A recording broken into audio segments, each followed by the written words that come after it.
30 जुलाई 2021। जैसे जैसे Pegasus project आगे बढ़ रहा है, लोगों को सन्नाटे में ला देने वाले खुलासे हो रहे हैं। पेगासस की फाइल नंबर 4 में हम बताने जा रहे हैं कि कैसे नरेंद्र मोदी ने अपने मंत्रियों और मंत्रियों के सेक्रेटरियों और उनके रसोइयों तक की पेगासस के जरिए जासूसी कराई। ये रिपोर्ट तफसील से है, लेकिन चूंकि ये खुलासा खुद बीजेपी के अंदर बीजेपी की और संघ के अंदर संघ की जासूसी से जुड़ा हुआ है, इसलिए आपको बोरिंग नहीं लगेगा, तो पूरा सुनने की कोशिश करिए। अभी जो केंद्रीय मंत्रिमंडल में फेरबदल हुआ है, उसमें अश्विनी वैष्णव रेल मंत्री बने हैं और प्रहलाद सिंह पटेल जल मंत्री। एनएसओ ग्रुप ने अपने सरकारी क्लाइंट लिए इन दोनों के नंबर सन 2017 से 2019 के बीच हैकिंग टारगेट लिस्ट में रखे थे। इस लिस्ट में राजस्थान की पूर्व मुख्यमंत्री वसुंधरा राजे सिंधिया के पर्सनल सेक्रेटरी और स्मृति ईरानी के मोदी सरकार में बतौर केंद्रीय मंत्री पहले साल उनके ऑफिसर ऑन ड्यूटी यानी ओएसडी के तौर पर काम करने वाले संजय कचरू भी शामिल हैं। बीजेपी के एक और जूनियर मंत्री और विश्व हिंदू परिषद के प्रवीण तोगड़िया भी इसी लिस्ट में हैं। पेगासस प्रोजेक्ट की इन्वेस्टिगेशन से लगता है कि 2017 में अश्विनी वैष्णव और उनकी पत्नी को जासूसी का निशाना बनाया गया था, तब तक वो भाजपा में नहीं थे। वहीं प्रहलाद पटेल की पत्नी के नाम पर दर्ज नंबर भी जासूसी की लिस्ट में है। हम आपको याद दिला दें कि इन रिकॉर्डों को पेरिस का मीडिया हाउस फॉरबिडन स्टोरीज और एमनेस्टी इंटरनेशनल ने हासिल किया और भारत में द वायर समेत दुनिया भर के 16 मीडिया हाउसेस ने मिलकर इसकी इन्वेस्टिगेशन की है और अब ये लोग लगातार खबरें ब्रेक कर रहे हैं। फिर पिछले हफ्ते रेल मंत्री अश्विनी वैष्णव के मंत्रालय ने पेगासस प्रोजेक्ट पर पूछे सवाल के जवाब में ऐसे किसी भी व्यक्ति की जासूसी से इनकार कर दिया। वैष्णव को लीक डेटाबेस में उनके नाम के होने के बारे में भी बताया गया था, द वायर ने बताया था, लेकिन अभी तक उन्होंने द वायर को कोई जवाब नहीं दिया है। लीक डेटा से ऐसा लगता है कि पटेल में किसी खास आदमी की दिलचस्पी थी। लीक सूची में, लीक लिस्ट में सिर्फ वही फोन नंबर नहीं है जो प्रहलाद सिंह पटेल या उनकी पत्नी के हैं, बल्कि उनके कम से कम 15 नजदीकी सहयोगियों के भी नंबर इसमें शामिल हैं, जिनमें उनके निजी सचिव, पर्सनल सेक्रेटरी, दमोह में उनके राजनीतिक और ऑफिस के सहयोगी और यहाँ तक कि उनके बावर्ची और माली तक के नंबर जासूसी की टारगेट लिस्ट में थे। दवायर का दावा है कि वो ये सर्टिफाई कर सकता है कि रिकॉर्ड में शामिल कम से कम 18 नंबर, मैं फिर से दोहरा रहा हूं कि रिकॉर्ड में शामिल कम से कम 18 नंबर पहले या तो उनके या उनके सहयोगियों के नाम पर दर्ज थे, अब भी उनके द्वारा इस्तेमाल में लाए जा रहे हैं। लीक रिकॉर्ड में वैष्णव और उनकी पत्नी का नाम सन 2017 की दूसरी छमाही से दिखाई देता है। वैसे भाजपा में प्रहलाद पटेल का करियर काफी उबड़ खाबड़ रहा है। ओबीसी लोध समुदाय के नेता पटेल ने अपना राजनीतिक करियर राष्ट्रीय स्वयंसेवक संघ से शुरू किया था। भाजपा की पूर्व मुख्यमंत्री उमा भारती की छत्रछाया में उनका राजनीतिक सितारा चमका। मुख्यमंत्री के तौर पर उनके छोटे से कार्यकाल में जब उमा भारती को पार्टी और संघ परिवार के भीतर से विरोध का सामना करना पड़ा, तब प्रहलाद पटेल उनके साथ चट्टान की तरह खड़े रहे। 2004 में जब उमा भारती ने भाजपा के खिलाफ बगावत की, तब पटेल भी उनका साथ देने वालों में से एक थे। 2009 में वो फिर भगवा पार्टी में वापस लौट आए। हाल के सालों में, हाल के वर्षों में उन्होंने संघ परिवार को पसंद आने वाले विषयों को जमकर उठाया है। दिल्ली के मुख्यमंत्री के साथ उनका वाक युद्ध भी चला, जिन पर उन्होंने भारत के तिरंगे का अपमान करने का आरोप लगाया। उनके अधीन संस्कृति मंत्रालय को आरएसएस के एमएस गोलवलकर की जयंती पर ट्वीट जारी करने के लिए भी आलोचनाओं का सामना करना पड़ा।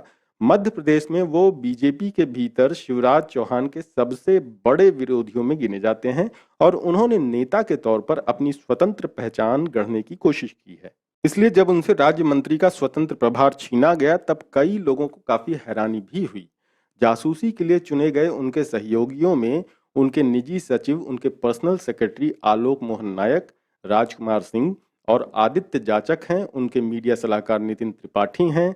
दमोह इलाके में उनके कई करीबी सहयोगी हैं। उनका बावर्ची है, उनका माली है और दमोह के बमहौरी गांव के मरहूम सरपंच देवी दीन का भी नाम शामिल है, जिनकी मौत पर पटेल ने ट्विटर पर शोक व्यक्त किया था। दवायर ने पटेल को यह पूरी जानकारी दे दी है, लेकिन अभी तक उन्होंने भी कोई जवाब नहीं दिया है।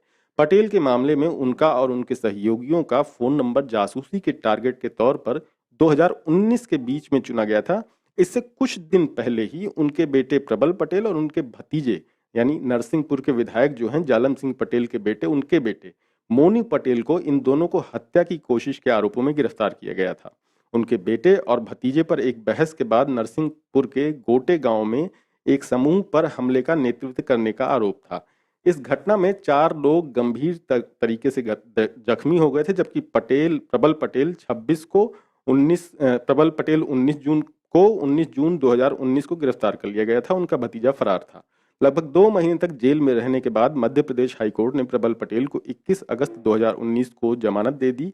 इस तथ्य के मद्देनजर कि पटेल मई 2019 में केंद्रीय मंत्रिमंडल में शामिल किए गए थे, उनके बेटे की गिरफ्तारी मोदी सरकार के लिए शर्मिंदगी का सबब बन सकती थी। हालांकि ये साफ नहीं है कि क्या उनके इतने सहयोगियों के जासूसी के टारगेट के तौर पर चुनने की वजह यही थी या कुछ और था। हालिया कैबिनेट फेरबदल में जो नाम सबसे ज्यादा चर्चा में रहा वो था 1994 बैच के पूर्व आईएएस अधिकारी अश्विनी वैष्णव का। आईआईटी और वॉटर्न बिजनेस स्कूल के ग्रेजुएट और कॉरपोरेट वर्ल्ड का अच्छा खासा एक्सपीरियंस रखने वाले वैष्णव की नियुक्ति का भाजपा ने जमकर ढोल पीटा था। हालांकि वैष्णव अटल बिहारी वाजपेयी के वक्त भी पीएमओ में डिप्टी सेक्रेटरी रहे थे। 2019 में जब राज्यसभा चुनाव हो रहे थे तो वैष्णव के लिए नरेंद्र मोदी और अमित शाह ने उड़ीसा के मुख्यमंत्री नवीन पटनायक को एकदम आखिरी वक्त में फोन किया, जिसके बाद वैष्णव के लिए बीजू जनता दल ने अपनी सीट छोड़ दी और भाजपा अपने टिकट पर वैष्णव को निर्विरोध जिताने में कामयाब हो गई। कहा जाता है कि मोदी और शाह दोनों ही वैष्णव को वाजपेयी के ऑफिस में उनके दिनों से ही जानते थे और उन्होंने वैष्णव का चुनाव बड़ी भूमिका के लिए कर रखा था। लीक डेटा के मुताबिक वैष्णव के 2 और उनकी पत्नी का 1 फोन नंबर, इन दोनों को 2017 के बीच में टारगेट के तौर पर चुना गया था। तब वैष्णव अपनी 2 कंपनियां चला रहे थे। 2010 में आईएएस के तौर पर इस्तीफा देने के बाद उन्होंने दिनेश कुमार मित्तल के साथ 2 कंपनियां बनाई। पहली 3T auto logistic private limited और दूसरी VG auto components private limited. 3T तो मोदी जी के गुजरात से ही चल रही थी, जबकि वीजी की फैक्ट्री फरीदाबाद हरियाणा में है। 2017 के वाइब्रेंट गुजरात सम्मेलन में उनकी कंपनी ने हलोल और पंचमहल जिलों में निवेश का फैसला किया। उसी साल वैष्णव को उड़ीसा के उद्योगपति और तमिलियन बी प्रभाकरन के त्रिवेणी पेलेट्स में मनोनीत किया गया। 2014 में बीएम शाह आयोग ने प्रभाकरन का नाम उड़ीसा के बहुत बड़े खनन घोटाले में रखा था। मिनिस्ट्री ऑफ कॉर्पोरेट अफेयर्स के रिकॉर्डों के मुताबिक वो 9 कंपनियों में बतौर डायरेक्टर नामित हैं। इनका नाम भी जासूसी की लिस्ट में है, प्रभाकरन जी का नाम। अब चलते हैं मोदी जी की सबसे चहेती माने जाने वाली स्मृति ईरानी की ओर। एनएसओ से जो जासूसी का डेटा लीक हुआ है उसमें स्मृति ईरानी के ओएसडी संजय कचरू, उनके पिता और उनके नाबालिग बेटे का नाम भी शामिल है। कचरू एक कॉरपोरेट एग्जीक्यूटिव थे जिन्हें तत्कालीन मानव संसाधन मंत्री स्मृति ईरानी ने 2014 में अपना ऑफिसर ऑन स्पेशल ड्यूटी यानी ओएसडी बनाया था। लेकिन उनकी कभी औपचारिक नियुक्ति हो ही नहीं पाई। उनके नंबर 2018 के एक बड़े हिस्से में लीक रिकॉर्डों में दिखाई देते हैं। तब ईरानी के मंत्रालय में संजय कचरू की अंतरिम नियुक्ति की जांच पीएमओ ने तब की थी जब सोशल मीडिया पर नियुक्तियों में उनकी विवादास्पद भूमिका सामने आई थी। उनकी नियुक्ति अपॉइंटमेंट कमेटी ऑफ कैबिनेट यानी एसीसी ने अप्रूव नहीं की थी, जिसके चलते उन्हें मंत्रालय में कभी कुर्सी ही नहीं मिल सकी। भाजपा के सूत्रों ने तब मीडिया में कहा था कि 2016 में ईरानी को कपड़ा मंत्रालय में भेजने की एक वजह बगैर मशवरा किए एक तरफा फैसला लेने की उनकी फितरत थी। वैसे कुछ सूत्रों का यह भी दावा है कि कचरू की नियुक्ति में संघ को इस बात से नाराजगी थी कि संघ के समर्पित कार्यकर्ताओं की जगह सत्ता के दलालों को तरजीह दी जा रही है। ये अलग बात है कि कचरू को आज भी ईरानी मंडली का एक अभिन्न अंग माना जाता है।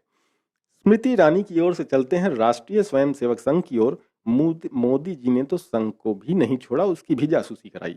लीक हुए रिकॉर्डों में संघ के भी कई लोगों के फोन नंबर हैं। इनमें विश्व हिंदू परिषद के प्रवीण तोगड़िया हैं, जिनका नंबर शायद पूरे 2018 के दौरान निगरानी के लिए निशाने पर रखा गया। राजस्थान की पूर्व मुख्यमंत्री वसुंधरा राजे सिंधिया के निजी सचिव प्रदीप अवस्थी का फोन नंबर भी 2018 के शुरुआती महीनों के ज्यादातर हिस्सों में यानी 2018 के राज्य विधानसभा चुनाव से महीनों पहले सर्विलांस के टारगेट के लिए मार्क किया गया था। ये बात सबको पता है कि सिंधिया और भाजपा के केंद्रीय नेतृत्व जो कि अभी का है उसमें आपस में एकदम नहीं बनती है।